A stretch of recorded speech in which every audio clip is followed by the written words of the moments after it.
This is Celeste speaking to David. They're having arguments, and where these arguments... That shit is so fucking sickening and weird though, bro. Like, how is you a grown ass, you feel me, adult fucking with underage anybody? You feel me? Like, you really don't wanna, you feel me, rock with adults? What attracts you to underage people like that, bro? It's something really mentally unbalanced with people like that. What's going on, YouTube? It's your boy Mykeeey here with another YouTube video. And today, we reacting to Sevy catch us up on this David situation. It's getting real bad. It's getting real bad. A lot of information been coming out. And I've been trying to wait to give you guys my first initial reaction of everything that's been coming out. Because, you know what I'm saying, a lot of information has been posted on the social media. A little bit of information I've been knowing, but I've been waiting till everything been gathered up so I can see it all in one bunch. So, you feel me? I won't just be continuous getting one bit of information at a time and then forget about it. I like to see it all at once so I can really gather the information and come to my own conclusions. You feel me? Because Sevy brings a great perspective of the situation and great analysis of the situation. And it takes really hard thinking to understand what he's talking about. He puts it very simply and he executes it very quickly. It's not going to be something on a long video. He's going to put it to the straight points, and he got it in longer forms of content if you want to. He's been covering this situation for a long, extensive period of time. You feel me? And I trust his word. You feel me? And I hope you guys trust my word because we watching this together. Make sure you leave a like, comment, subscribe if you're new. Let's go ahead and get in tune. You feel me? Let me get in my spot. Shout out to the family on Twitch that's chopping it up with me watching on Twitch. Shout out to the YouTube fam. You feel me? If you can't catch me live, it's always going to be on the tube. You feel me? So David had a problem. He just got done doing something called a preliminary hearing. What's a preliminary hearing, you ask? Great question. It basically means a judge is looking at the prosecutor's evidence, the people that are against David, and determining if they have enough to even go. Gotta move myself.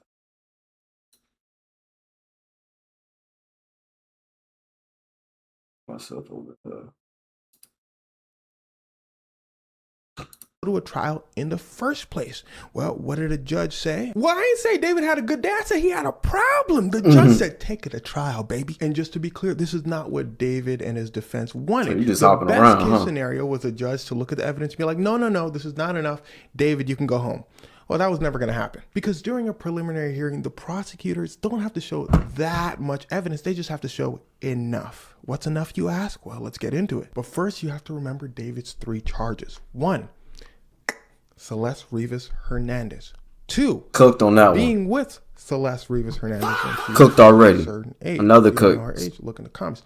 3, tampering with somebody after they were, and that's basically moving them around, or in David's case, what he did with the chainsaw, allegedly. Now, I need you to listen to this next part closely. The prosecutor and the defense are playing a game of chess. The prosecutor's goal is to get to a trial without revealing all of the evidence. The defense's goal is just to poke. The reason why they're playing along, why the prosecutor's not trying to give up too much information, is because they don't want the defense to have an angle to go off of to try and build around for David. The more information the prosecutor gives, the more the defense have to really build around to help defend him. And no matter how, you feel me, how gruesome the case may be, defense team is getting paid to defend him by all means. So they're gonna find whatever way they can to go whatever angle of naiveness or ignorance they can point out from the prosecution's argument to defend him by, and to poke holes and to find the ways that if the prosecution is taking any loopholes to point at that, because they will find different ways to antagonize the prosecution team, regardless of the person that they're defending is rightfully, you feel me, a genuine person, or they just a terrible human being. So unfortunately, in this case, you feel me, the prosecutors gotta really tread lightly until they really have to drop down the Carfax that they got. Well, they got the Carfax, but when they drop them Carfax, you feel me, again, the real Carfax, you feel me, they not trying to get on the big nuggets yet until they go to trial. You feel me, they try to say them bombs for that trial season. You feel me, they can avoid it, they will, but if they can't, they might just have to up that shit, no doubt. A bit of holes in the prosecutor's argument. Remember, the defense does not have to provide evidence on their own. During the preliminary hearing, during the actual trial, the defense's job is to defend. They're going to block off the stuff the prosecution is saying, but feel me? also not reveal their entire defense strategy either. You'll see what I mean in a moment. So prosecutor like, so David, one of the charges, we were saying that he was with Celeste at an age that he should not have been with Celeste. The defense said, prove it. They said, here are the pictures, here are the text messages. Actually, here are some explicit pictures. We're going to post them on screen right there. The defense said, damn. The judge said, excuse me, you say damn? Y'all guilty? The defense said, no. I said wham. It's the moniker of Lil Baby. It stands for who hot as me.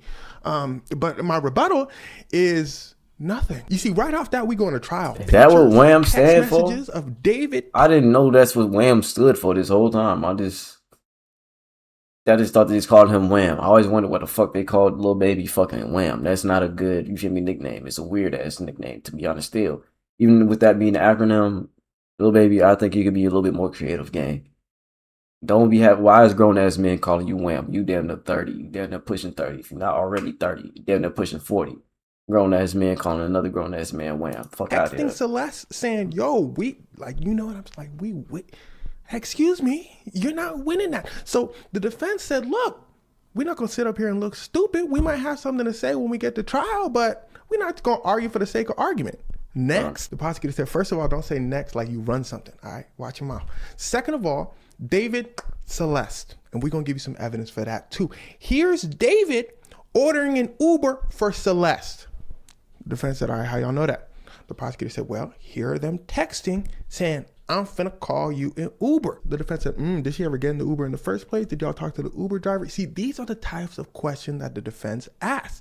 Remember, they don't gotta... Don't nobody ever talk to the fucking Uber driver and they can make no drop off, nigga. Uber driver damn near don't even stay to watch... Uber driver damn near don't even stay to watch their customer making it to their, you feel me, destination for real. They just make sure that they get out their vehicle and then they pull off majority of the time. Provide evidence on their own. They just have to poke holes. The prosecutor said, well, we did talk to the Uber driver and he said that he doesn't remember Celeste. The defense said, oh, how interesting. The prosecutor said, well, I don't think we need all that because here's a text of Celeste saying, look, David, I'm here at your crib. The defense said, well, how you know she was really, really there?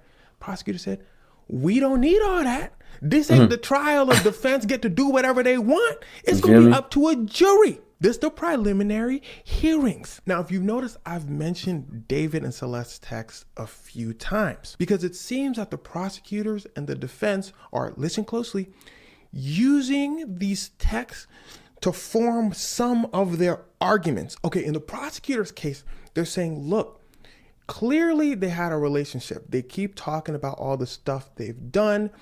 If you read closely over here, it says, because I had your embryo in me. This is Celeste speaking to David. They're having arguments, and where these arguments... That shit is so fucking sickening and weird though, bro. Like, how is you a grown ass, you feel me, adult fucking with underage anybody? You feel me? Like, you really don't want to, you feel me, rock with adults? What attracts you to underage people like that, bro? It's something really mentally unbalanced with people like that. You feel me? Because I don't understand how people will go after younger women like that. And then young women, young girls. These don't even be women. These will be little girls, literally little girls. You feel me? And I really would like for people to really do their homework on how old did the woman or the girl you're talking to invest in their age. Make sure that their age is truthfully theirs, because unfortunately the case is people be falling to the age thing too much and don't actually be pursuing to figure out that information for their damn selves. They do not want to invest in figuring out how old these girls truly are. They just be lustful. So I need you men to stop being so fucking lustful and actually invest and learn these people's age. And if they tell you age is a little bit don't match the way they present themselves, please don't ignore that gut feeling. Leave that girl alone. It ain't that hard to leave that girl alone if you feel like she's just too young. There's plenty of other women in this world for you to go ahead to talk to, and you feel me, work out whatever you need to work out in your life. You feel me? Stop working it out with these little ass girls, bro, because that shit don't make no fucking sense to me. These niggas be trying to cop all these different pleas and defenses. Like, bro, you're just having multiple conversations with an underage woman. Underage girl, bro. You're talking to an underage girl, multiple conversations about intimacy and past intimacy, bro. You're already at fault, nigga.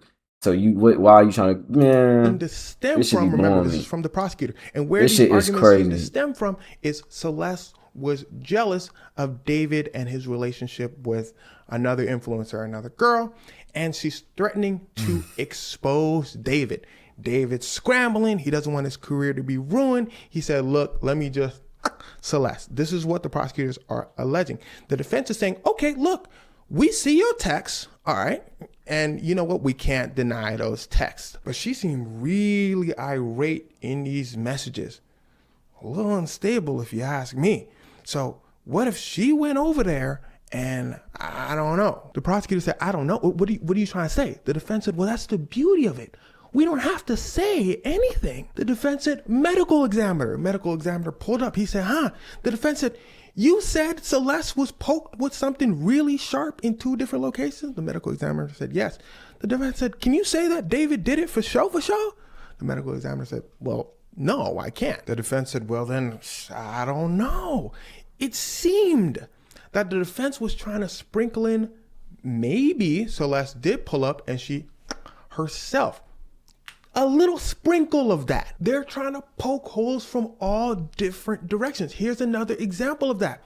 The prosecutor said, well, after Celeste was, David's Tesla all of a sudden start moving. David sending a text saying, Celeste, where you at? Celeste clearly was by that time, so it seems he's trying to cover his tracks. David's Tesla drives to a location. We go to that location and we find Celeste's belongings. Wow, what a coincidence, right? The defense is like, yes, that is a coincidence. Because do y'all have video footage of David getting in his car, David sending those texts and all that? How y'all know David did that? But the prosecutor, though, still cool as a fan. Remember, the whole point of this is they really trying to poke. Go to trial. They trying to rage bait their ass to giving up information because, boy, that shit. They ass really be trying to do shit below the barrel just to get a little bit of information to try to defend a man that shouldn't be talking to no girl to begin with, let alone taking her out this world. You feel me? Try to flip it and make it seem like she killed herself. She killed herself still. You played a big part in that mental disruption of herself. You feel me? Right. You're not escaping this, twin. You're not getting out of this. All the evidence I gave you. Defense, you saying he didn't. Let's ask 12 other people what they think. The judge said, that's a good idea. Let's take it to trial, baby. The defense attorney said. You feel me? Oh, bro, take that bitch to trial. Excuse me? Did I just hear a gulp? The defense attorney said they got your dumb ass on video. Matter of fact, you got your dumb ass on video taking pictures of yourself, stupid ass. Boy, I know that defense attorney is stressed out. Because at the end of the day, David's got 3 pretty big charges. And if he's found guilty for one of these charges, it's cooked. That's a lot of years. And there's only so many holes you can rightfully so in a story. David was seeing Celeste. Here are the pictures. Here are the text messages. David didn't know how old she was. Remember when the police came to her house and told her how old she was? Maybe David forgot. How many holes can you poke? And see, on top of everything, the defense knows that if one of these charges sticks, the judge is going to throw the book at them because of the nature of the crime. They're showing what happened to Celeste with pictures in detail. Her family leaving the room crying. You think a judge going to sit there and be like, oh, okay, 1 year, David, 2 years. Boy, no, if that give him judge the book has an opportunity to give the max sentence, that max sentence is probably coming, and it's coming hard. And there's something I forgot to tell you. There was another argument in between all the arguments. Remember that charge we talked about? Well, that was under special circumstances, according to the prosecution, meaning lying in wait her for financial gain. Okay, so David wanted to save his career. He didn't want her to ruin her career, so he wanted to. The defense said, well, hold on now. Financial gain. How does him trying to protect his career mean gaining something financially? Prosecution said, well, there is precedent for this, meaning there were other cases where somebody was trying to protect their career or protect their finances, and that proved financial gain. So they said, yeah, we can do this during this trial. Other cases have done this before. But side note, that might be a little tricky for a jury to decide, especially because it could be a little confusing for some people. That's happened in many a trial. In the Diddy trial, they were confused about the RICO charge. So they're like, what exactly are you saying? The judge was basically like, just do the best you can. The jury was like, okay, lying in wait. Okay, that's another one of these special circumstances under David and Celeste. That means this nigga like did too goddamn he basically lured her in. But the defense was like, during the text, it shows Celeste wanting to meet up with David, not David wanting to meet up with Celeste. So what do you mean that he was just lying in wait? Well, the thing about prosecutors is not all of their charges have to stick. Sometimes they're shooting for the moon. So they're like, look, I mean, technically he could have been lying in wait for her as she's driving in the Uber. Let's say you're correct. And this is like the prosecutor's argument, basically. They're saying, okay, let's say you're correct. Celeste wants to meet up with David. But at the point, listen closely, at the point where David decides, okay, let me get her an Uber to get her over here, that's lying in wait. That's when you're playing. That's when you know what you're going to do. Technically, that's lying in wait. A jury might be like, I don't know. I mean, how do we know his mindset? And that's what the defense is really trying to hone in on. Prosecutor might be like, okay, fine, take that special circumstance away if you want, like during the trial, but they're going to be like, okay, what about the other stuff? You know what I'm saying? Like you can't say no to everything, but we going to give you all this stuff. If it sticks, if one of these sticks, 40 years, 50 years, trial's over. You know what I'm saying? If they say lying in wait, if the jury sits there and agrees with that, forget everything else. He's going to jail forever. You know what I'm saying? And this is why I call these trials a game of chess. Here's another interesting thing that they argued about that'll really drive this point home. It's the fact that the prosecutor said David watched her basically, okay? And the defense is like, how can you even fathom to prove that? Like, you got video evidence of him actually watching her? And the prosecutor said, no, but the fact that she was in his house, we believe, but she was, and the police weren't called or anything, shows how despicable he is in like just letting this thing happen to this poor girl. The defense like, what? How? Nah, come on. Like, first of all, we don't even know he did it. That's what the defense is saying. Second of all, y'all just gonna assume that because the police weren't called, he stared at her and he like watched it happen. Like, y'all tripping. So these are these little things that go back and forth between the prosecutor and defense. And if the prosecutor plays their hand too hard for that and they get disproven, like really hard, like in a sense where, listen to what I'm saying here, to where they're like, if they say the words, he watched it happen because he didn't call the police, then a jury might sit there and be like, okay, well, I mean, that doesn't, that's a little much, you know? And that's what separates good prosecutors from bad prosecutors. That's how trials get lost. It's in those little things where you lose the trust of the jury. I'm not saying that this prosecutor is going to allow that to happen, but trust me when I say this is how high profile cases have been lost before. It's when a prosecutor loses their way in a sense. They say they think that they're going to win so hard. And like the Diddy case, they think they're going to win so hard. They say some stuff to where the jury's like, that doesn't make full on sense. Like, you really want us to make that leap? Like, we could make that leap in our heads, but that's because you're assuming, listen closely, that we think he did it. Like, you know he did it. Like, but you're not quite proving anything. If a jury hears those words, you know, people don't like to be tricked. People don't like to be manipulated in a certain sense. So, you know, if a jury hears the words like, we believe he watched it happen because he did, they're gonna be like, oh man, if you don't have the proof, like what? Yeah. Like, you might be stretching the evidence in other instances. Can we fully? Yeah, you got a lot of faith people to actually make the right decision. Again, I'm not saying that that's what's going to happen in this prosecution case, or that's what's going to happen to this prosecutor. But overplaying your hand can absolutely get you caught up. Like, if a defense counters like every single one of your arguments, you're just going to look inferior to a jury. They're going to be like, nah, that guy outplayed the hell out of you. Like, the bar is leaning towards that defense's side. You know what I'm saying? Again, Diddy trial, Young Thug trial. These things happen where the prosecution is just looking foolish, especially with that Young Thug trial. Yeah, Young Thug trial was terrible. The defense is just countering them, manipulating their words, and just the prosecutor sitting there dumbfounded. They said, throw this whole case away, please, and thank you. That being said, the prosecution has a machine. They got a whole lot of ammo. They got a whole lot of evidence, it seems, to pick and choose between. All they have to be is competent.